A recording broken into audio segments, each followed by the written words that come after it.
is up, everyone? Welcome back to another episode where Cam talks about health shit. This week, I would like to address something that I have personally gone through, but something that I have been hearing a lot lately, and that is the all or nothing syndrome, and that shit is real life.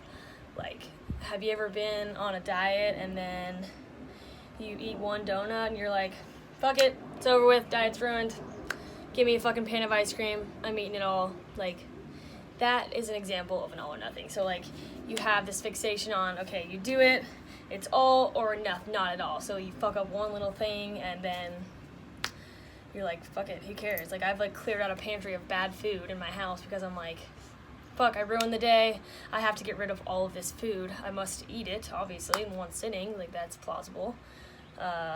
So all or nothing. And I have a couple roommates who have been going through this lately as well.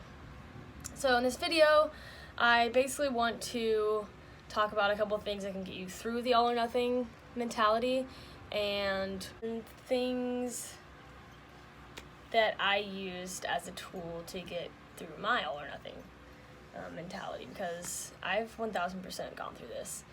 And I'm sure, like, everyone else has, you know, it's like, I think it's a really easy justification point for you. Like, you say you're tackling something and, you know, you slip up, it's like an easy way out. You're like, oh, okay, well, it's nothing now because I'm not in it, you know? So I think it's like an easy, like, justification point, you know? So keep that in mind when you're moving through the all or nothing mentality. Like, it can creep up on you. So just try to know that progress is progress, no matter how big or how small it is. One step in front of the other is going to get you where you need to go, regardless of if it's 1,000 steps a day or a half a step a day. It may take a little longer. The goal here is you're going to get to where you're going to go. And having the all or nothing mentality, the only thing that's going to do is jeopardize your mental strength in getting you to that place. So, like, for me, like, I definitely, all or nothing diet for me has, like, 1,000% been it. Like, I'll be good, I'll be eating good food for a couple days, and then, like, I'll eat a basket of fries, and I'm like, oh, well, this week's ruined, I'll start over on Monday, you know? Okay, so the first thing I would say here is that's all up here. So don't let that voice slip and take control of what you do. Recognize it, because there's a voice speaking to you. So recognize it and say, the week's not over, okay? We still have a little bit of days. Just because I eat the french fries doesn't mean my life is over. Doesn't mean I can go eat a tub of ice cream and everything's going to be okay. Go run a little bit more, get right back on your diet, and you don't have to give it up, basically. So, like, say I didn't get a workout. Like, I used to do this with working out, too. Like, I didn't get a workout this week. It's over with. My goals are destroyed, you know? Like, yeah, I don't have time to, like, maybe do that hour and a half workout that I planned, but if I go get 30 minutes of cardio, I'm gonna feel great, I'm gonna accomplish something, I'm gonna burn some calories, which is the whole point of me, like, going and working out, and I'm gonna feel good about myself, you know, instead of just, like, giving in and stopping and, you know, throwing in the towel. So, like, just know that 10 minutes is better than nothing. Eating a salad is better than binging on a whole week's worth of french fries and ice cream. Even if you do slip up and have more than you should, it's okay. It's going to be okay. You know, you don't have to, like, let yourself run down that path. If you don't have time to do a certain thing, do a little bit of it. If you don't have time to, like, meal prep and make that diet, do a little bit something that day. Do something to compensate for that. You know, so you didn't have time to pack your lunch. Doesn't mean you can go run to McDonald's and get a McChicken for lunch, okay? Go to McDonald's and get the salad. It may, you know, not be as healthy as what you had planned, but it's not going to let you indulge in those, like, misbeliefs that your head has created. So the all or nothing syndrome is real, people.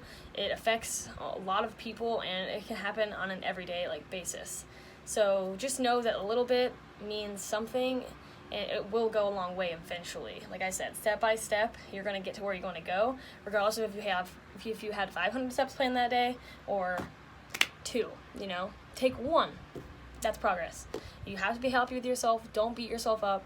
Don't be too hard on yourself, because I've totally done it.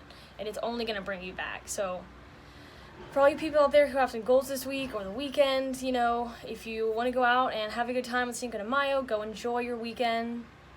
You know, don't feel bad about going and celebrating. If you're on a diet or you've been hitting the gym, hit it extra hard Friday. Have a great day Saturday. Enjoy your day.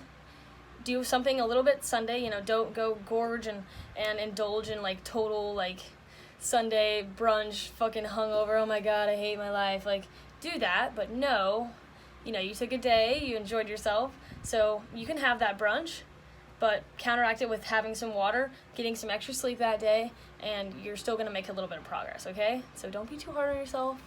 All or nothing is real, like I said. So just practice it. It's all up here. Recognize it, and just try to do a little bit better than what you could do, which is fuck up a whole pantry of food and shit, because I've done it. So another moral of this compass is something's always going to happen. Like, stuff is always going to happen. Something's always going to be going on. Like, you're always going to, like, have that flat tire, you know what I mean? So, like, plan on that shit and then just, like, work around it and, like, do your best. Because if you're running around waiting for stuff to stop happening and life to stop happening, you're going to be waiting and you're never going to complete your goals.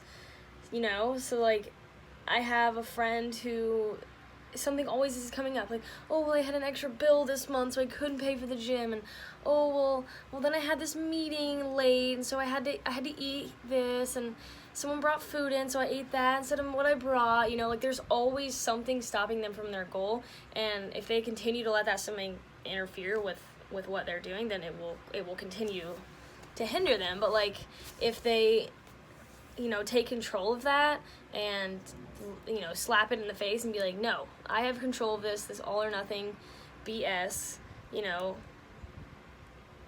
they're going to be a lot more, like, successful and a lot more adherent than letting life dictate how you control your life. Life does not control you. So know that shit's going to happen. Prepare for it. Prepare to fail. You're not going to fail. You know, it's just a lesson learned. But prepare for shit to happen and do your best to get around it as best as possible. You pack your lunch that day and someone brings in a tub of cookies and, you know, a soda and a bunch of, like, cream and coffee and shit. That's okay. Eat a cookie. Just don't eat 50 cookies. You know? Have a coffee. Just don't put as much sugar in it. So it's another, like, simple thing that can kind of help with the all or nothing mentality, too, is just a little bit. You hear the whole, like, moderation thing. But your life is your control, okay? Don't let it control you, because it will, and shit will always pop up. So just know that you can get through it. Cool. So give a stranger a high five today, and have a great one, guys. You got this. It's almost the weekend. Parker says hi. Oh. Parker says hi, bunny. Sorry, put that one up. Okay, guys, see ya.